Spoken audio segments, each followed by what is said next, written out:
Okay. Thank you very much. Grover Norquist here, President of Americans for Tax Reform.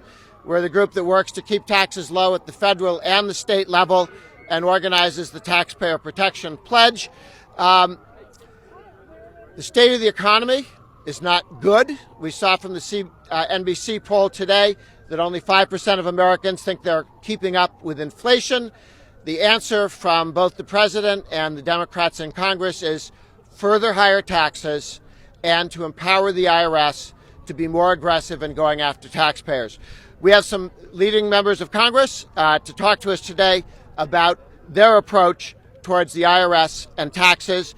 First up will be the chairman of the Ways and Means Committee, Jason Smith.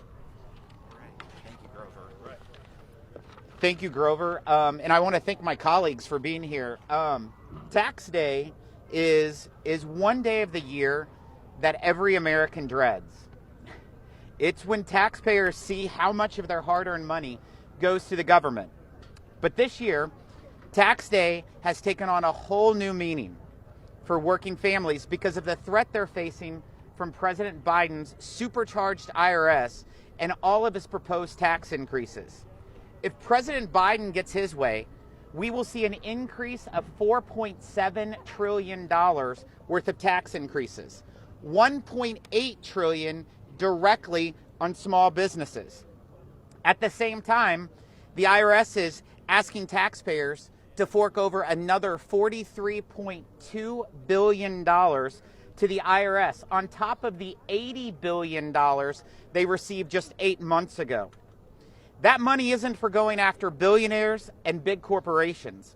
It's so the IRS can hire 87,000 new employees to target working families. If you look at the Biden administration's claims that they will only increase audits relative to historic levels, let's do the math.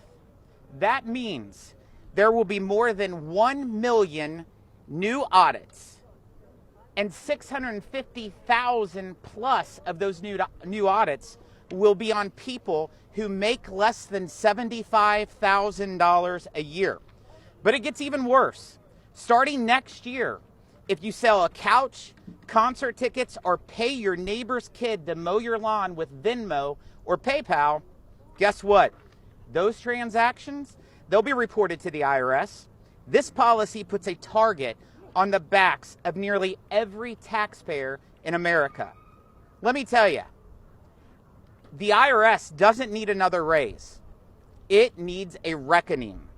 The House Ways and Means Committee is going to be laser focused on holding the IRS accountable, protecting taxpayers from political targeting, and stopping Joe Biden's tax increases.